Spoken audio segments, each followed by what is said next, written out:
Hello friends, my name's Kyle. I'm currently at the Hare Krishna Village community and the school which is up the road, and this is The Great Escape.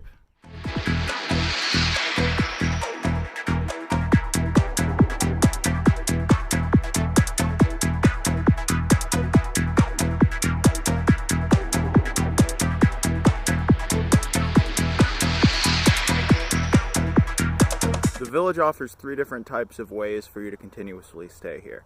There is the retreat guest option, which the prices fluctuate, so if you check the description down below, I'll leave you a link to be able to sign up to stay here, because when you're on a retreat, you get to stay in a cabin, you get to have 3 meals a day, and you get to have 2 yoga classes a day, along with philosophy and kirtan, which is spiritual singing classes. There's also the Karma Yogi stay, which involves you paying a little bit of money, and then you have the option to stay in your van or tent along with it. And then you do 20 hours of work a week, typically in the garden. And there's 2 different gardens here. There's the permaculture garden, and then there is the centropic garden. And centropic gardens, you may not be familiar with. They're designed to mimic the style of the rainforest, so it's the exact opposite of entropy. It's designed to help refertilize the soil and help trees grow in their natural direction, but this is on a ground up basis, so it starts with small different plants before getting to shrubs and then finally to trees. This village does offer different classes on centropic gardening throughout the year at both beginner and advanced level. Along with it, the link that I'd posted below for the retreat will have information on the different courses they have for gardening as well. And then we also have the standard permaculture garden, and this is typically where the Karma Yogis will spend their time. And then the third option for you to stay here would be the Bhakti Yogi stay, and Bhakti Yoga involves 30 hours of work a week. And in that, you can still be in the gardens, you may be in the kitchen, doing construction, maintenance, or cleaning up the village for people that stay here. At which point you work 5-6 hour shifts during the week, you get your Saturday off, and then you're able to do what you'd like on the village, but you still have the opportunity to see all of the classes and the yoga that is offered here. The International Society of Krishna Consciousness, which is the movement that houses this particular farm, was started by Srila Prabhupada, pictured right here on this poster behind me, who left India in the 1960s to bring Krishna consciousness, which is the teachings of the Bhagavad Gita, to the Western world. He was most notably associated with the members of the Beatles.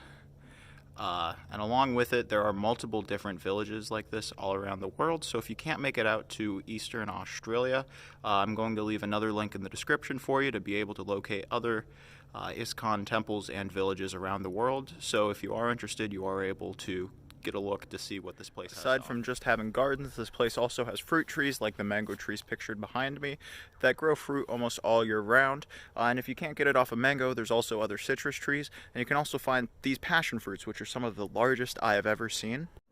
And these passion fruits are absolutely exquisite. Now, located right here behind the Krishna pond is the temple. It's a relatively modest building, but on the inside they have wonderful deities that they change the outfit of every day. And they have multiple festivals throughout the year, like this video of Rath Yatra, which is one of the largest Krishna consciousness celebrations within the year, where they pull a cart with the deity up the hill from the river to the temple up here, and then have a very large feast.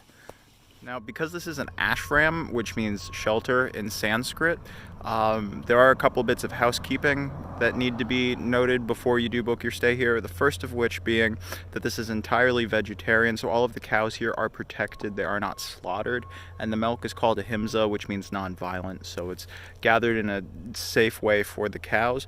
And some of the villages, like the one in Newcastle, have cows that produce milk years after the calf is born, just because they are taken care of that nicely and are still able to produce milk for the individuals. Along with it, you are not to be going out and partying while you're here, because this is a temple, and if someone's going out and partying, that'll push other people into being more likely to do that. And this is designed to be a sober community, to the point where up towards the temple, people typically don't consume coffee. Down in the village, it's okay, but you really should not be getting carried away with that, because this is a religious ground, and they're letting you stay here in you know, their home, their temples. So you should do the best you can to avoid intoxicants and to, you know, actually listen to the rules that are here, because they're being so gracious to not just teach you yoga or philosophy, but to also feed you and let you stay on this wonderful section of the continent.